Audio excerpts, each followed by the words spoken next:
Hello, welcome to Class 4 of the series on Ayurveda Awareness presented by Wise Womanhood, Holistic Women's Health. And I'm Tara Raphael, Ayurvedic practitioner, Maya abdominal therapist, and former midwife who specializes in women's holistic health. And I'm here today to talk about digestive fire, a key to health.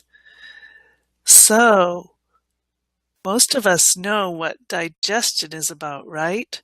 Well, Ayurveda has a much more complex and complete view of what digestive fire is.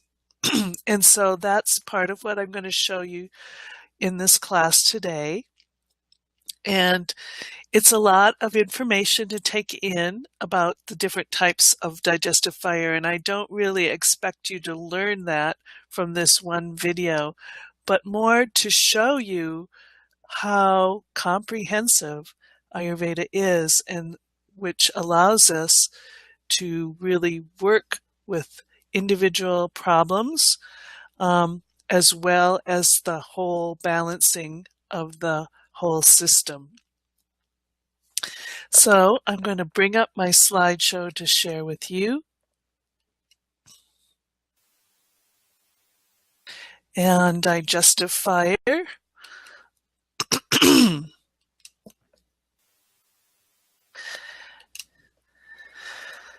And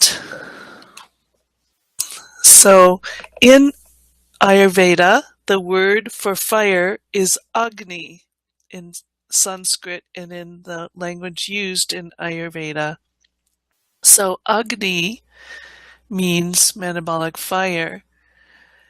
And there are many forms which I'll be sharing with you today. And when it's low, ama, or toxins from digested things that didn't get digested well enough, forms in our body and is a major cause of blockage and disease formation. So that's one reason why the Agni is so very important, because having a good Agni prevents these toxins that can cause blockages and diseases. So ama, or toxins from poor digestion, has many causes, and I'm going to share these with you because when you hear these and then we talk about protecting your digestive fire, it will create a good combination of information in your brain for you to be able to use and think about when you're making your choices on eating. So the main causes of getting this poor digested toxins are eating a large heavy meal in the evening. So this is the most common and largest mistake that most people make, and it's worse after age 50 when you're in the Vata stage of life, when metabolism and digestion become slower. Eating leftovers from the refrigerator. This is very common. Once food is processed and refrigerated, it's very high in ama-creating qualities. We should do our best to eat fresh food, freshly prepared, for good health. One of my guidelines is that when you keep food, even in the refrigerator, it starts to dry out, it gets very cold, and it starts to degenerate, even though it's slowed by the cold. Those qualities all increase vata, which is hard on the digestion. So I do eat leftovers, for instance, from supper time, leftovers at lunch, and that's about as long as I let them. And this avoiding these leftovers is one simple way to try your best to reduce digestive disturbances. And if you have a lot of digestive disturbances, you should definitely do your best to do this. I know it involves more cooking, but it will reduce your gas and bloating. Another cause is eating processed refined foods made by man. And the more food is processed and refined by chemical processes, the higher it is in the qualities that create ama. Processing destroys the inner intelligence and prana, or life-giving energy, of the food. This includes canned, packaged, microwaved, frozen, and highly heated foods. Eating very hot or very cold foods and drinks both depress the digestive fire and increase the likelihood of the ama being created. Eating at irregular times, having poor food combinations, and eating heavy or indigestible foods.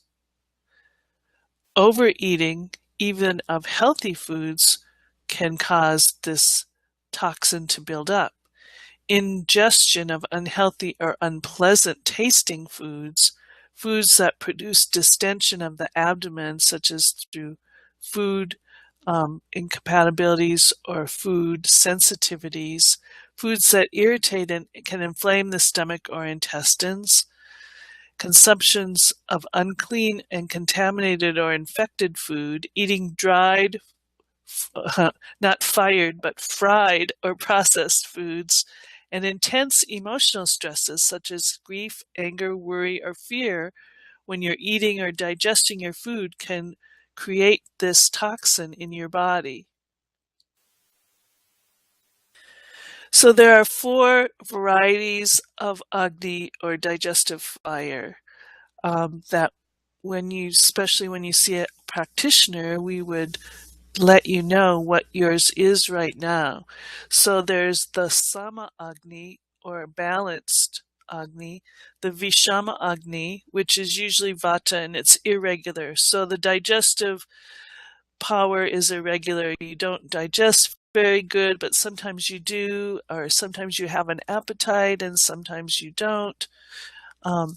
Tiksna Agni is sharp, and it usually is a pitta condition, and this is when you have a lot of appetite, like you're hungry, and it's not emotional hunger, which could tend to be more of a vata problem, but it's hunger that's actually in your guts, and it's burning because it wants more food. And this is often a sense of the pitta is overstimulated in the digestive tract. Mandagni is dull and slow, and that's usually a kapha kind of situation where things just take forever to digest. So there are 40 subtypes of Agni, and again, I don't expect you to remember these all, but I'll just want you to know about them. So Jathar Agni is the central fire that regulates all the other Agnis, and it's in the stomach and small intestine, and it works with the gross digestion in the gastrointestinal tract, and it leads to chyle, which is the digested product that our body can start to absorb. Kloma Agni is related to thirst, water metabolism, pancreatic enzymes, and digestion of sweetness. This is key in diabetes. The 5 Bhutagnis are in the liver, and they convert the food of the 5 elements into bioavailable forms that our body can use through using liver enzymes. Jatru Agni is related to the thyroid and the thymus. It's a bridge between the Bhut Agni and the Dhatu Agni, or between the liver, digestion, and the tissues. It regulates metabolism and maintains immunity. So this is a very important one. The 7 dhatus, or tissues of the body, all have an Agni, which nourishes the tissues and maintains the tissue metabolism and transforms immature tissues into mature tissues. The Pilu Agni and Pitara Agni are in each cell. So one is in the cell membrane, and it keeps the cell nourished and converts things into things that the living cell can use. and the other is in the membrane of the cell nucleus, which transforms the cell nutrients into consciousness. There are 5 Indriya Agnis, which one for each of the sense organs, and it processes experience that we take in through the sense organs. And then the Mala Agnis are relating to the bladder, colon, and sweat glands, and they help to process the excretions of those glands. And then there are 15 dosha agnis. So for each of the 3 doshas, Vata, Pitta, and Kapha, there are 5 subdoshas that have special functions. And the agnis help with those functions to work properly. For example, the Ranjak Agni, which it helps process hemoglobin from old red blood cells, and it helps to create bile. So with all these Agnis and wanting to avoid the Ama, we must protect our digestive fire. And these are some simple things that to remember, and they are very much related to what you learned, what were the causes of the Ama. So this will be a reiteration so that it can underline in your mind what you want to do. So you want to eat food at room temperature or a little warmer. So that's why eating with your fingers will actually make sure that it's the right temperature. You won't put it in your mouth if it's too hot or too cold. You can test your tea with your little finger to make sure that it is not too hot and won't burn. Cancer of the esophagus can be triggered by habitually eating foods that are too hot. Digestive enzymes are temperature specific in your stomach and in your liver, and they're evolved to work with room temperature food, not refrigerated, frozen, or iced foods. So when you drink a glass of ice water at a restaurant, you are turning off your digestion before you even get the food. And it really won't work if you're drinking ice water right before or during your meal. You should allow 3 hours between meals to allow digestion to be complete before new food is added to the system. So this is a guideline. If you have the Tiksagni and you're digesting very quickly, you might need to eat more often. But you want to think of it similarly to when you're washing clothes. So when you're washing clothes, you don't add dirty clothes in the middle of the cycle. You wait till the cycle is complete. And same with digestion. The digestion goes through cycles, and if you keep adding things on top of what's already in there, it's bound to cause confusion and indigestion in your digestive tract. Don't drink with meals more than sips of warm water, 1/2 hour or 2 hours after, to avoid diluting your digestive juices. And that is another reason why you don't want to drink cold water before a meal. Chew your food mindfully. Poorly chewed food may cause choking and also poor digestion. The mouth is the first step of digestion. Chewing well mixes the enzymes in the saliva thoroughly with your food to begin the breakdown necessary for full digestion. Use proper food combining as a rule. Occasional lapses may not be problematical, but daily or regular lapses may lead to serious toxic buildup and the possibility of serious disease in the long run. So don't eat fruit with other types of food.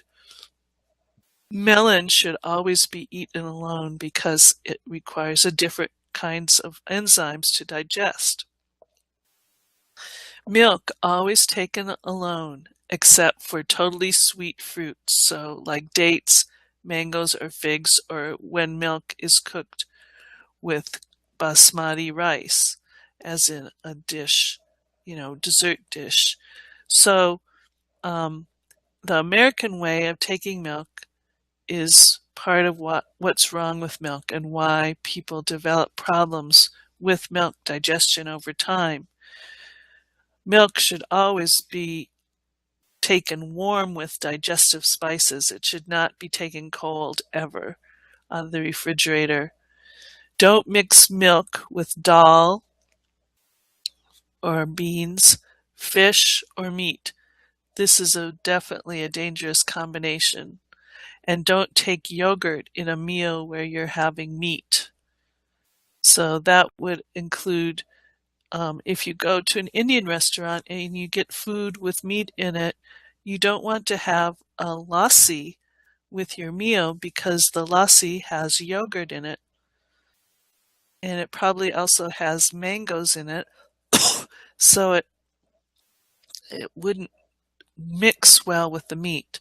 So what we're trying to do is to honor the way our digestion works, how the digestive enzymes need to work, and we really just weren't created to eat fruit with other foods. Like we would find fruit as we're going around in the countryside and we'd eat it when we find it, and we wouldn't necessarily bring it home and mix it with some meat or fish. We would take it just when we found it. And so that is the best time to take fruit as a snack by itself.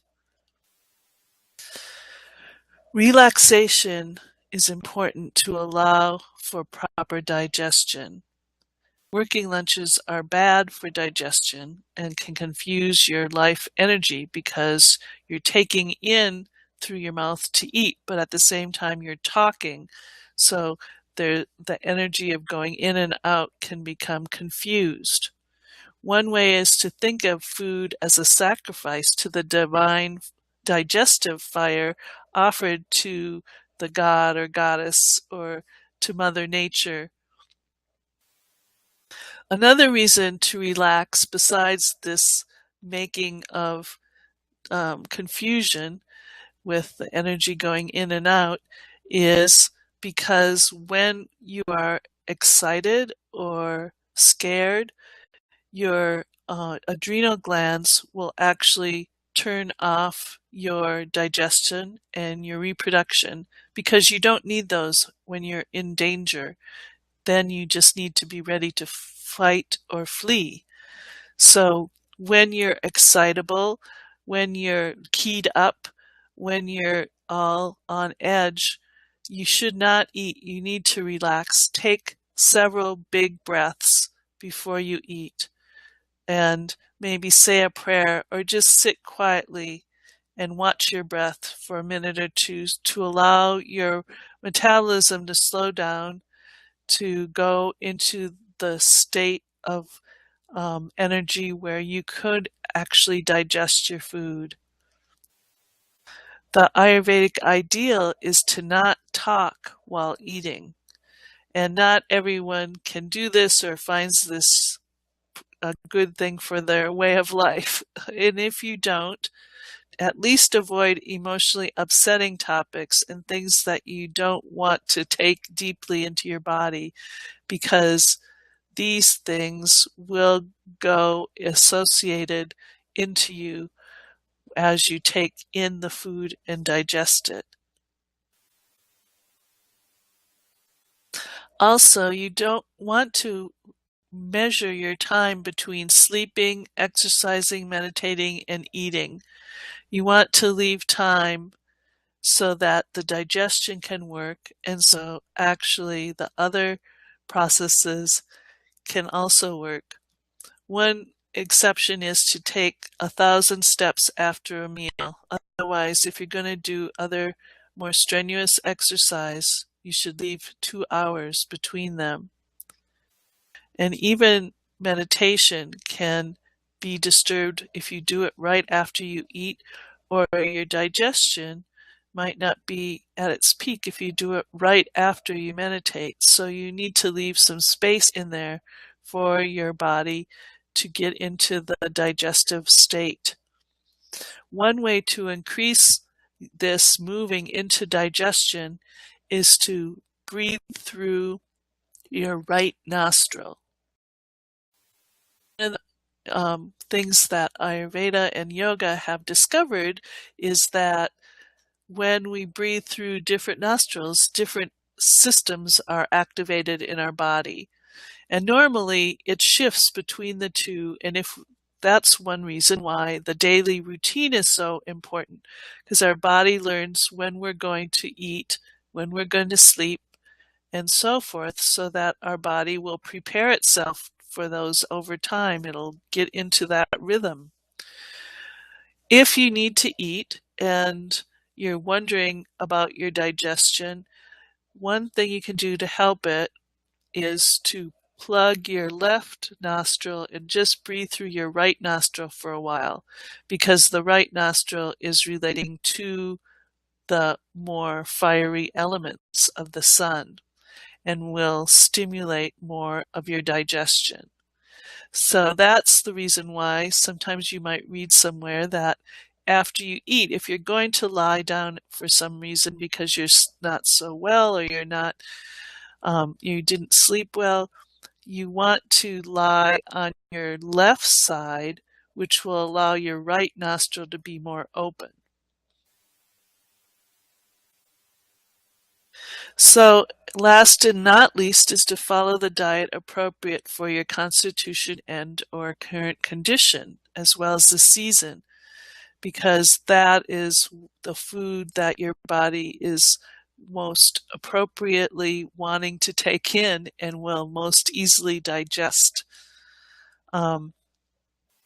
So again, all the things you've been learning through these different classes kind of are building and adding on to each other. So I hope this understanding of the digestive fire will add to what you can do in making choices in your life. Please stay in touch with me and let me know if you have questions or you'd like to have a consultation to discuss your digestive fire, or if you'd like to do an introductory call with me.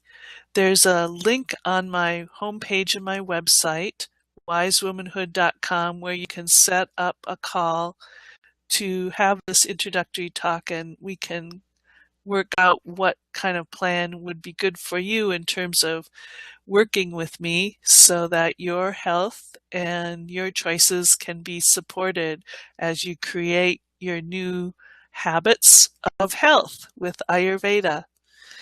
Our 5th class will be coming up soon, and that recording will be available as well.